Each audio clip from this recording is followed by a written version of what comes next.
Okay, let's dive right into this explainer. Today, we're honoring the brilliant life, the deeply multifaceted career, and honestly, the truly enduring legacy of the late Josh Grisetti. We're going to take a structured look at a man who wasn't just a wildly talented performer on the Broadway stage and on our television screens, but someone who completely evolved into a profoundly dedicated educator. He literally transformed his students' lives. It's a story of immense talent, a really sudden and tragic loss, and ultimately a legacy of pure joy. I'm so glad you're here to unpack this incredible individual's life with me today. We have to begin with the tragic news shared by his dear friend and former co-star Rob McClure, because it immediately frames the emotional gravity of this sudden loss. Now, Rob McClure, who starred right alongside Josh in the massive Broadway hit Something Rotten, took to Instagram with a really devastating update. And McClure wasn't just a colleague. He actually played Josh's brother on stage for years, and he even had the honor of being the best man at Josh's wedding.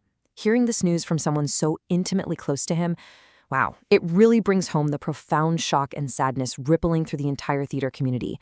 It's just a stark reminder of the fragile human beings behind those larger-than-life characters we all love. So while McClure's heartbreaking tribute did specifically mention suicide, it is important to note that officials haven't officially confirmed the exact cause of death just yet. What is absolutely confirmed is that Josh Grisetti passed away on Friday, July 10th. And man, this is a loss that ripples out way, way beyond the stage lights. We know he leaves behind his beloved wife, Mackenzie Grisetti. The couple didn't have children, and as of these initial reports, there hasn't been a public statement from his wife or on his personal social media. And, well, during moments like this, that silence is often the loudest indicator of the immense private grief a family is going through. But let's take a look at his life, because Josh absolutely wasn't just an overnight success. Building his incredible stage legacy actually began with intense dedication. He was an academic of the theater right from the get-go. He earned degrees from some seriously prestigious institutions, the University of North Carolina School of the Arts and the Boston Conservatory. After that, he burst onto the New York City scene. His breakout role in Enter Laughing was a massive turning point. It actually earned him the highly coveted Theater World Award for Outstanding Debut Performance.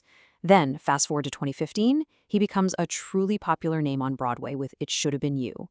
But it was absolutely his role as Nigel in the musical comedy Something Rotten that cemented him as a bona fide Broadway star. And critics, they totally recognized his unique comedic genius. One review famously described his persona as a cross between Pee Wee Herman and Alan Cumming. I mean, think about that. That is a highly specific, totally immense compliment. It really speaks to a performer who has unbelievable physical comedy chops, a quirky, magnetic charm, and just a fearless approach to his characters. Critics were constantly calling his performances hilarious, superb, and sweetly funny. They saw exactly what we saw, a major talent who brought this surprisingly fine, nuanced touch to literally every single role he inhabited. But his immense talent wasn't just boxed into live theater. He actually made a highly successful jump to Hollywood film and television. And frankly, it's incredibly difficult for actors to translate that big, loud, theatrical energy into the much more subtle medium of the screen. But Josh did it seamlessly. He landed roles in major network sitcoms like ABC's The Knights of Prosperity, and then transitioned into highly acclaimed prestige TV. We're talking appearances in The Marvelous Mrs. Maisel and The Good Fight. He even made his mark on the big screen in films like The Namesake and the massive blockbuster Men in Black 3. He was a working actor who truly conquered every single medium he touched.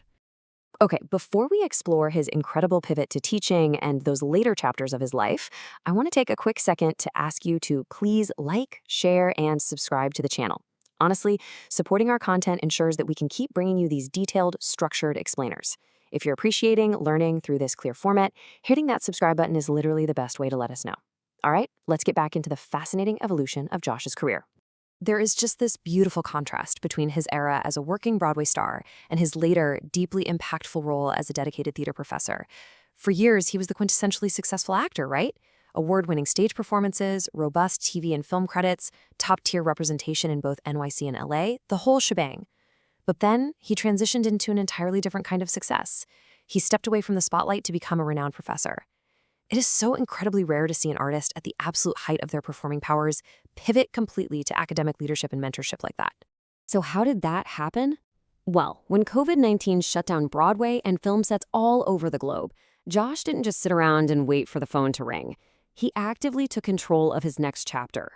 He actually enrolled at Loyola Marymount University to earn his Master of Fine Arts in Performance Pedagogy. Talk about a pivot. He used a time of global industry standstill to master the art of teaching. From there, he fully transitioned into academia, eventually becoming a full-time professor at Cal State Fullerton. But he wasn't just showing up to read off a syllabus. He's actually credited with completely redesigning their musical theater course, bringing all of that real-world, hard-earned Broadway expertise directly into the curriculum. His friend Rob McClure pointed out the palpable impact Josh made, and it proves just how much joy and inspiration he brought to those students. You know, it's one thing to see actor becomes teacher on a resume. It is another entirely to hear from his peers about the profound difference he was making every single day. McClure talked about how incredible it was to watch Josh inspire the next generation. He wasn't just teaching a class, he was transforming the entire program. He took all of that captivating energy, all that brilliant stagecraft, and poured it directly into empowering young artists to find their own authentic voices. And the thing is, beyond the stage and the classroom, he also shared his profound inner life with the world. He wrote a viral memoir called God in My Head. Josh was an incredibly deep thinker, and this book navigated a highly personal, profound spiritual journey. Writing a memoir takes immense vulnerability, right? And the fact that it went viral shows just how deeply his message resonated with people. It proves he was always seeking, always questioning, and always willing to share his truest self with the world, whether that was through a hilarious physical comedy bit, a meticulously redesigned college course, or the really intimate pages of a deeply personal book. We're going to wrap up this explainer on a bit of a provocative note, leaving us to really reflect on his beautiful legacy and how he cared for the artists who give us so much joy. Josh Grisetti gave the world laughter, he gave his students immense inspiration, and he gave his absolute heart to his craft. Yet, the tragedy of his passing reminds us that those who shine the brightest for everyone else often carry invisible weights. So as we remember his incredible contributions to Broadway, Hollywood, and those classrooms at Cal State Fullerton, I want to leave you with this question to ponder. How can we, as audiences, as institutions, and as communities, better support the holistic well-being of the artists who dedicate their lives to moving us? Thank you so much for taking the time to understand and honor the life of Josh Grisetti with me today.